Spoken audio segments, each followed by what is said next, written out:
कहते हैं कि एक छोटे से क्षण में हुई छोटी सी भूल एक बड़े राष्ट्र के सैकड़ों नागरिकों को सदियों तक भुगतनी पड़ती है। महान भारतवर्ष के इतिहास में आज़ादी के पिछले 75 वर्षों में ऐसी बड़ी बड़ी ऐतिहासिक भूलें हुई है जिनकी सज़ा हमारा पूरा देश और समाज पा रहा है। 15 अगस्त 1947 को जब देश आज़ाद हुआ तो उससे एक दिन पहले हमने भारत का बंटवारा स्वीकार कर लिया, जो हमारी सबसे बड़ी राजनीतिक भूल साबित हुई। 1937 में एक राजनीतिक पार्टी का गठन हुआ जिसके अध्यक्ष मोहम्मद अली जिन्ना हुआ करते थे और उस राजनीतिक पार्टी ने भारत देश में पाकिस्तान देश की मांग को शुरू कर दिया। लेकिन आपको जानकर हैरानी होगी कि जिस पाकिस्तान की मोहम्मद अली जिन्ना मांग कर रहे थे, भारत के मुसलमानों ने भारत से अलग होना कभी स्वीकार ही नहीं किया और ना ही भारतीय मुसलमानों ने मोहम्मद अली जिन्ना का पाकिस्तान को लेकर समर्थन किया। लेकिन अगर आप यह सोच रहे हैं कि फिर पाकिस्तान मोहम्मद अली जिन्ना और उनकी पार्टी ने बनाया कैसे, हालांकि कुछ मुस्लिम नेताओं का यह भी मानना था कि अगर पाकिस्तान देश अलग बना तो उसे चीन और भारत के बीच में होने से दोनों ही देशों में भविष्य में खतरा हो सकता है। इसलिए भारत के साथ ही रहकर एक मजबूत अर्थव्यवस्था बनाना एक वर्ग के लोगों के लिए बेहतर साबित होगा। कुछ समझदार मुस्लिम नेता जैसे मौलाना अबुल कलाम आज़ाद और बदरुद्दीन तैयब और उनके सहयोगी मुस्लिम नेताओं का यही कहना था कि अगर पाकिस्तान बना तो ना तो वो समृद्धशाली देश होगा और दो देशों के बीच में फंसे होने की वजह से ना चाहते हुए भी चीन जैसे बड़े देश की शर्तों को मानना पड़ सकता है। अब अगर आप यह सोचते हैं कि फिर ज़्यादातर मुसलमानों का समर्थन ना मिलने पर भी पाकिस्तान कैसे बना, तो मोहम्मद अली जिन्ना की पाकिस्तान बनाने की मांग को अंग्रेज़ों का भरपूर समर्थन था और वास्तविकता यही थी कि पाकिस्तान की मांग अंग्रेज़ों ने मोहम्मद अली जिन्ना से करवाई थी। अंग्रेज़ों की नीति के मुताबिक अगर भारत का एक छोटा सा टुकड़ा जिसकी सीमाएं चीन से लगती हो, अगर भारत से टूटकर अलग होता है तो भविष्य में चीन के साथ अंग्रेज़ों का युद्ध होने पर पाकिस्तान को एयरबेस और ब्रिटिश आर्मी की शरणस्थली बनाया जा सके। अगर आप अंग्रेज़ों का पिछले 500 वर्षों का इतिहास पढ़ेंगे तो आप पाएंगे कि दुनिया के लगभग 71 देशों को उन्होंने अपना गुलाम बनाया।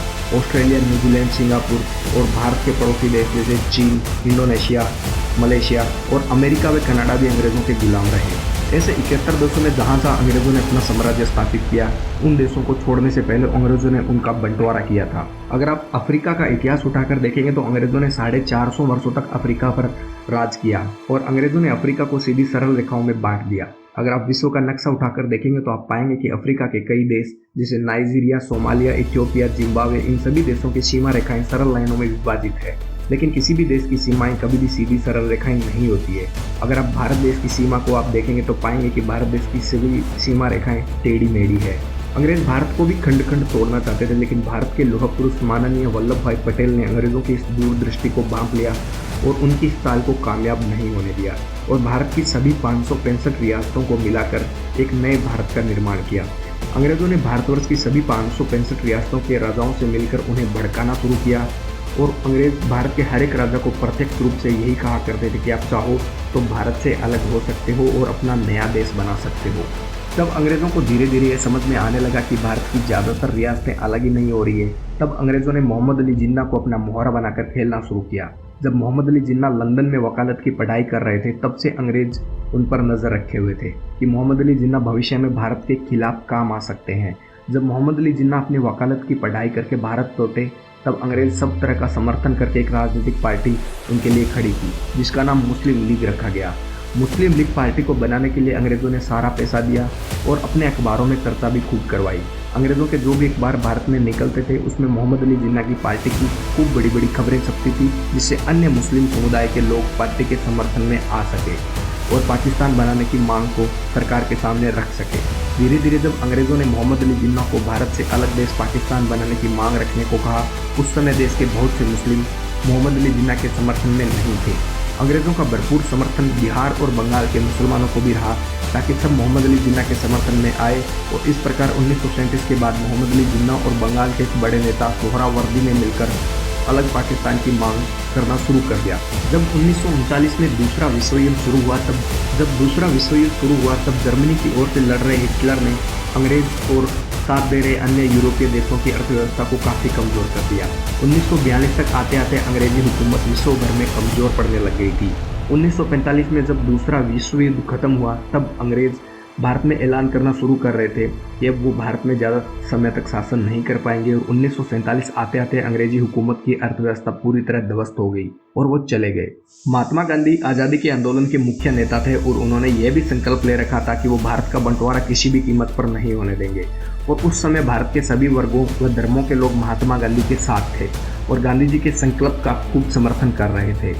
तो अंग्रेज सरकार द्वारा इंग्लैंड ने माउंटबेटन नाम का एक आदमी भेजा जो भारत का आखिरी वॉइसरॉय और गवर्नर जनरल था, जो भारत जाकर भारत का बंटवारा करने में मदद करे। जब मोहम्मद अली जिन्ना महात्मा गांधी से एक बार मिलने गए तो मोहम्मद अली जिन्ना ने अपनी बात रखते हुए महात्मा गांधी को बताया कि मुझे प्रधानमंत्री बनना है और इसलिए मैं अलग देश पाकिस्तान की मांग करता हूँ। तब महात्मा गांधी ने देश की अखंडता का ध्यान रखते हुए बताया, मोहम्मद अली जिन्ना को यही कहा कि तुम भारत के भी प्रधानमंत्री हो सकते हो और अपने कार्यकाल में अपने वर्ग के लोगों के साथ साथ पूरे भारत के जन कल्याण की नींव रख सकते हो। इसमें एक देश भी एक रहेगा और देश टूटेगा भी नहीं। तो मोहम्मद अली जिन्ना ने महात्मा गांधी की इस बात को स्वीकार भी कर लिया। अब जो मोहम्मद अली जिन्ना के सामने जो प्रधानमंत्री पद के उम्मीदवार व्यक्ति थे वो थे जवाहरलाल नेहरू। जब जवाहरलाल नेहरू के सामने मोहम्मद अली जिन्ना के प्रधानमंत्री बनने की बात पहुंची तो जवाहरलाल नेहरू ने एक पब्लिक स्टेटमेंट दे दिया कि मैं मोहम्मद अली जिन्ना को अपने कैबिनेट के मंत्रिमंडल के चपरासी के रूप में भी नहीं देख सकता। और ये बात जिन्ना के दिल में तीर की तरह चुभ गई।